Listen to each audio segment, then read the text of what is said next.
Greetings, friends. Last week, we discussed fear, a topic which I wanted to continue.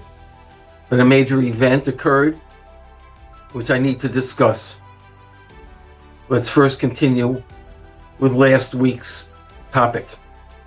In Parshas Re'ay, Moshe Rabbeinu says, quote, "Now, O Israel, what does Hashem, your God, ask of you? Only to fear Hashem, to go in all his ways, and love him, and to serve Hashem, your God, with all your heart and with all your soul." How, in fact, do we accomplish that?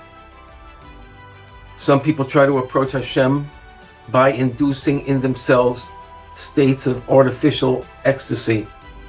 They roll in the snow, or fast, or live in the woods. But they are hallucinating. They are not close to Hashem. The Torah explains clearly, quote, Hashem said to Israel, I created the evil inclination, and I have created Torah as its antidote. The Chafetz Chaim stated, in the words of Reb Elchanan Wasserman Zatzal, quote, the evil inclination does not care if a Jew fasts and cries and davens for the entire day as long as he does not learn Torah. This is what the other nations do not and cannot understand. As David HaMelech says, quote, Hashem relates his word to Yaakov, his statutes and judgments to Israel. He did not do so for any other nation. They do not know such judgments. We are directly connected to Hashem through his Torah, which was given exclusively to us. We are unique. As a result, the nations hate us with an all-consuming hatred. Their passion, Yishmael in his way and Esav in his way, is to destroy us, God forbid. And for this, they push aside all other things. They want the world, Judenrein, to be free of Jews, so that they can indulge in their corrupt lifestyle without the feeling that Hashem, the God of righteousness and truth, is seeing and judging them. Of course, they cannot make Hashem go away from the world which he created, but they can try to eliminate Am Yisrael, upon whom Hashem's name rests. Last week, the murderers in Lebanon were about to unleash a mighty barrage. But Hashem made a tremendous miracle and saved us. It is essential to acknowledge the miraculous nature of this event, because if we fail to acknowledge Hashem's protection, we may not merit the miracle next time. My friends, this is not a game. We need to tremble before Hashem. We are approaching the days of judgment on which we acknowledge Hashem's kingship. The world is not in our hands. It is suicidal to live without accepting Hashem's kingship, neither in the land of Israel or outside the land of Israel. The Torah does not believe in rebelling against society. We are enjoined to abide by the just laws of the land in which we live.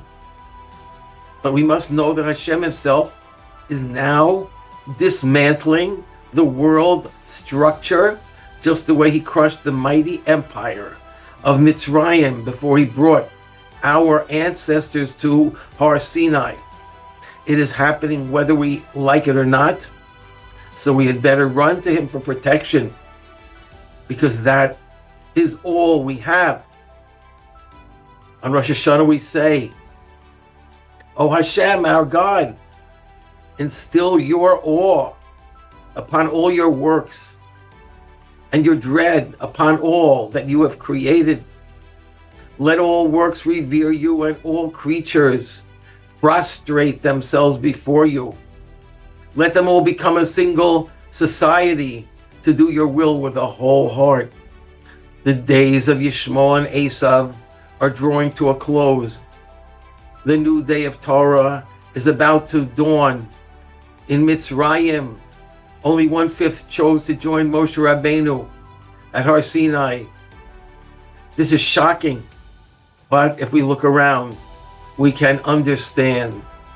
It is time to release our grip on the dying culture which surrounds us and prepare to crown Hashem King, V'chol Levavacha, with all our heart, with all our soul, and with all our resources.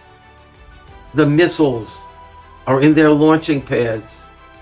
The nuclear warheads are armed. But we have a king who is above all kings and controls every atom. Quote from this week's Haftarah, behold, one need fear indeed if he has nothing for me, but for those who fear me. Any weapon sharpened against you shall not succeed. This is the heritage of the servant of Hashem, for the Holy One of Israel has glorified you.